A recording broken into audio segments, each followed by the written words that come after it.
Hi everyone. This is going to be a tutorial about open source information gathering with Maltego. The tutorial that I'm about to show you is for educational purposes only, and it's for the purpose of class EEL 4806, which is ethical hacking and countermeasures. Let's get started. Today we're going to talk about Maltego, but before we get into Maltego, I want to talk about information gathering, or is a more common term OSINT. So let's get started. What is OSINT? OSINT is essentially open source intelligence. It's a methodology of collecting, analyzing, and making decisions about publicly accessible data in an intelligence context. Okay, so in a broad sense of the word, OSINT essentially is gathering information from any publicly available sources. If you ever did a Google search in your life, you have been conducting OSINT and gathered information. If you ever read through a forum, a public forum about learning how to do something, whether it's GitHub, Reddit, any Discord, and you've gotten information that is publicly available, you've performed some form of OSINT. So when we talk about OSINT, let's talk about the two main methods. First of all, the offensive approach, which is also known as the active approach, which means making direct contact with the target. The benefits or pros of this approach is obviously it's in real time, so you get accurate data, live data from publicly available sources. But that being said, it does have a higher risk of being detected by the target. And let's expand on that for a second. So pretty much once the target is alerted and becomes aware that someone is trying to gather information or intelligence about them, they would very likely, to kick in their defenses and shut down external access to the data, or try to trace the source and pass that information to their investigators in order to formulate a counterattack. So an example of an offensive OSINT would be scanning a target's website. If I go on and I scan actively, whether it's for the sake of the example, google.com or any other website, I'm actively scanning them. That's the direct offensive approach. Let's move on to passive. Passive approach is, it's not direct contact with the target, but it does give you very helpful information. So most of the time it relies on historical third-party records like old DNS records and old website information. The benefit of it, though, it's really low risk of being detected. So although the data we get from passive method is not 100% up to date, it's still a really good methodology because the investigators actually remain distant from the target, so lower risk of being detected. The historical data that we get, since it's not always up to date, also comes in handy when real-time data is not available anymore. If we've been blocked or we've been detected throughout our attempt to gather information from that source. A classic example of passive OSINT would be looking up historical DNS records. They're no longer valid, but they can lead us to additional information like we'll see moving on. So Maltego, what is Maltego? Maltego is an open source intelligence graphical link analysis tool for gathering and connecting information for investigative tasks. So it is a very useful tool. It is used by a security professional in the real world every day, whether you're a penetration tester, whether you're doing risk assessment, evaluation, if you're mapping out a large organization with multiple workstations. We're talking in the hundreds or thousands of workstations. This tool is vital. We use it every day. So basically, what do we use it for, right? So the main uses are cybersecurity investigations, fraud investigations, whether it's insurance companies, financial institutions, or any other fraud, even at the federal level, foreign governments and all that great, intelligence community uses. A person of interest investigation, obviously, if you're targeting a specific person for whatever reason, or if you want to know what information of yours is out there, very useful tool for that. and various law enforcement agencies, of course, and three-letter agencies that we all know and love or don't, depending on your approach. But it's a great tool. So let's talk about how Maltego gets its information and how does it work actually. So the sources of Maltego. So the Maltego data sources, some of which are shown in this slide here, third-party companies make modules, more accurately known as transforms. And what they do is they integrate data from public sources, commercial vendors, and also internet sources. And all that data becomes prepackaged and better known as a transform. And it's ready to be used by the investigators. A transform are essentially just small pieces of code that automatically fetch data from different sources, and then they return the results as a visual entity in the desktop client. So here I got a short little video to show you, you know, a diagram real quick or how to build it. We're going to get to actually building one ourselves, but this just quickly shows that the person starts using Maltego and he selects this domain name as his starting point. And then what they're going to do, they're going to run these transforms. I'm going to stop it right here. And when you run the transforms, like we said, it's a sort of like a script or a module that executes all these searches to get public information. And right away, after a few seconds, we can start seeing the information, whether it's DNS servers, whether it's related email addresses, workstations, person's names. It comes down to location, internet adapters information, hosts, servers, location in the world. And all this is automatically generated for you with Maltego.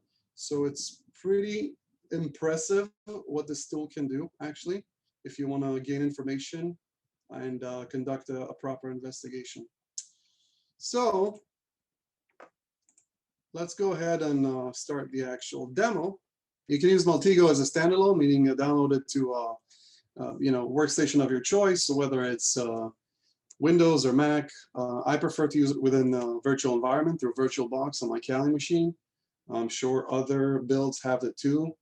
I don't know if Nathan can confirm if Parrot has it, but I know some of the security suits do carry it. So if you have this environment set up, you can follow along. If not, that's okay. I'll just open it up and show you step by step. So we're going to go to applications right here, and we're going to go to information gathering, and Maltego's right there, and it's going to open up. Takes a few seconds, but it's pretty quick. Okay, perfect. And there we go.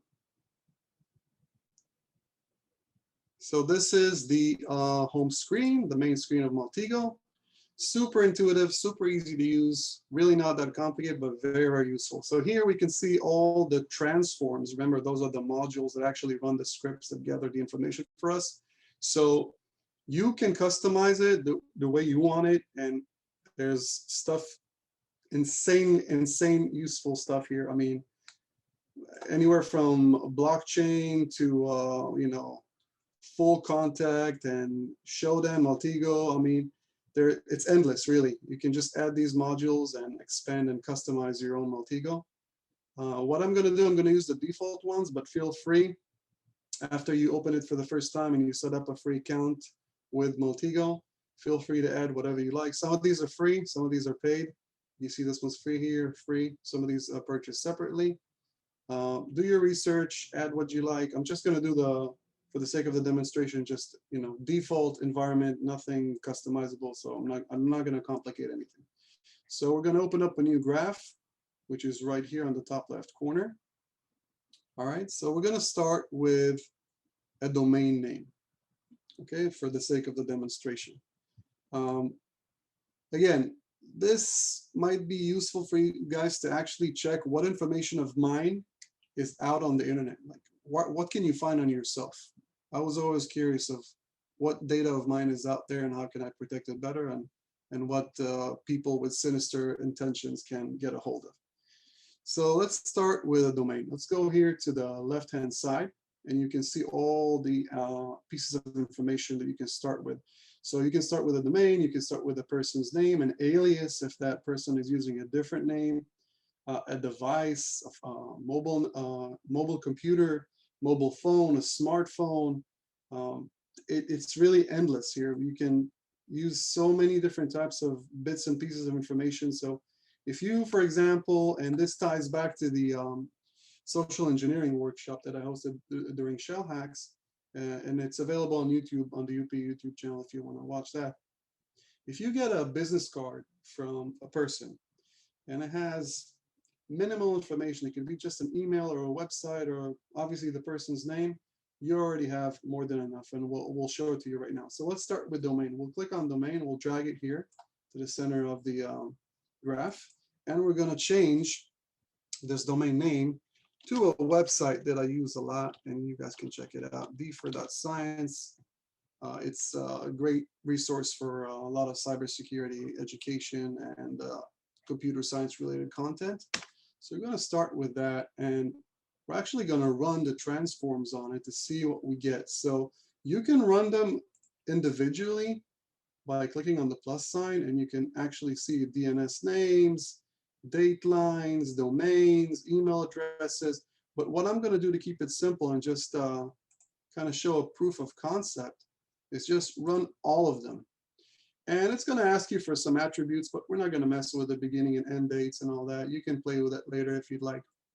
We're just going to run all of them and see what we get. It takes a few seconds. It runs in the background, and look at that. In a few seconds, we have all this information here. Now you can zoom in and out with your, scroll in and out with your mouse and actually navigate with the arrows to go left and right, and then zoom in on whatever you want to check out. So let's look at the right side here and see what we get. We have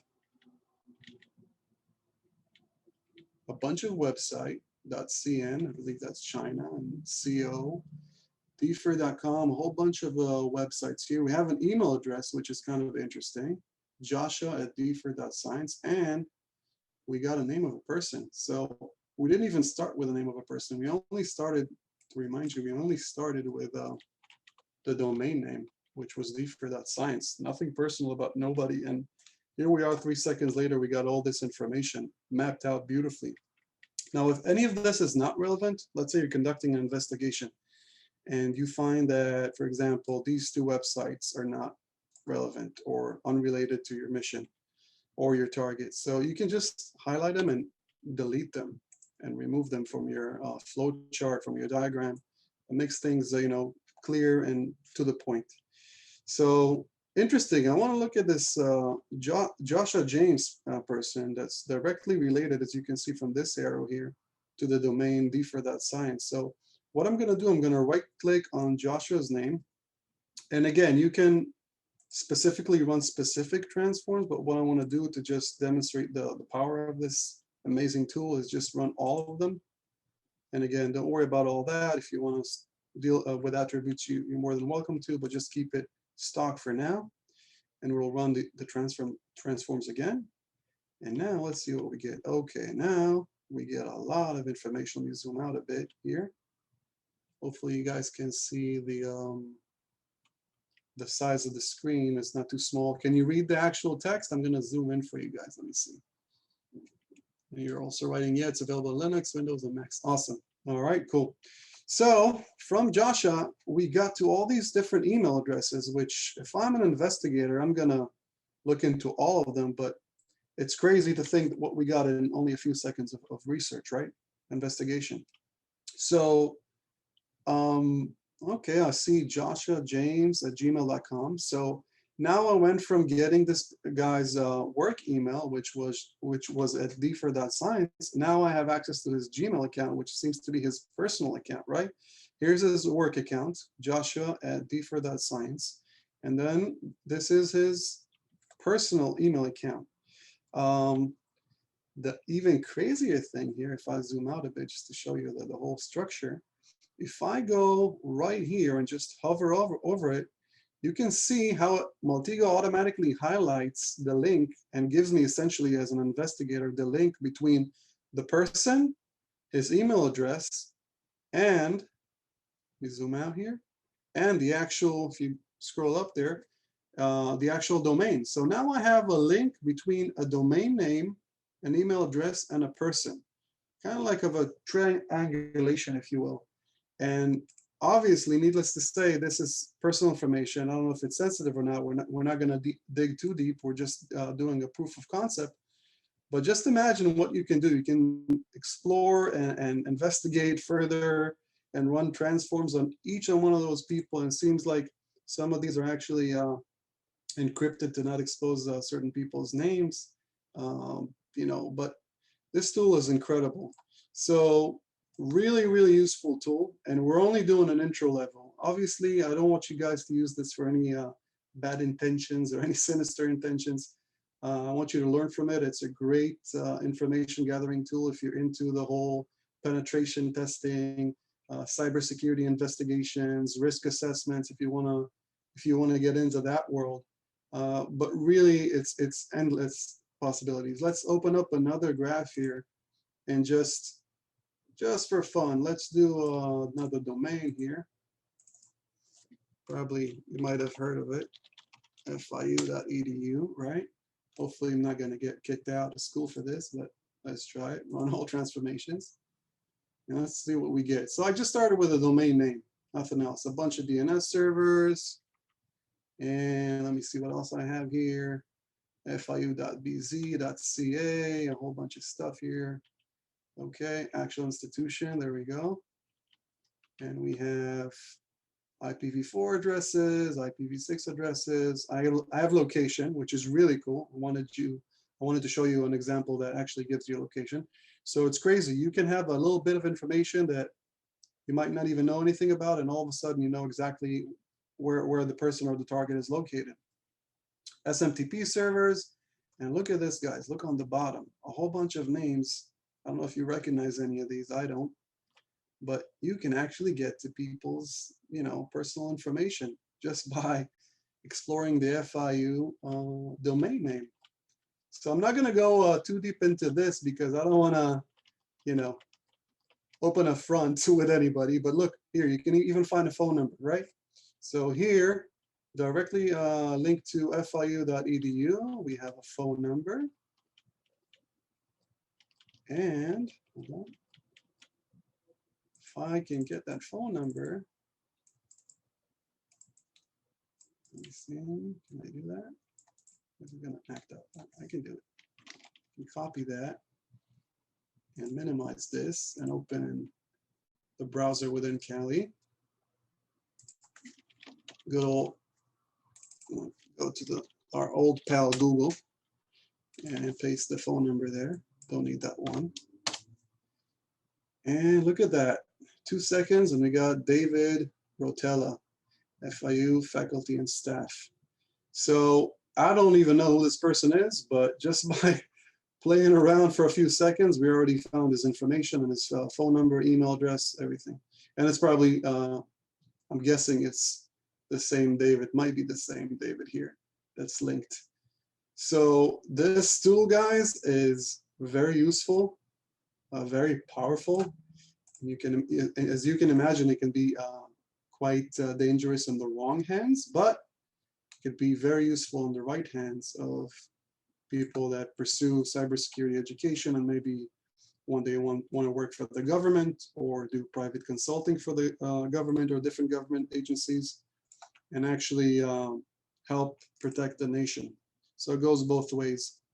So we actually see that in a very short time, just by having, in this case, a domain name, we can find a lot of publicly available information, relatively easy. So this allows us basically to discover and understand an entire network structure in a user-friendly environment. As you can see, the user interface is super easy to understand, super easy to interact with, and highly customizable. So you can actually delete, like I told you before, stuff that's not relevant, take it off your diagram, and make it clean and organized for your investigation. And obviously, you can also do manual links to other entities if you wish to do so. Very, very useful, very, very powerful tool. And with that, we conclude our tutorial about Maltego. Anybody who's interested in any additional information, I recommend checking out the resource page. Thank you very much for joining us. See you on the next one.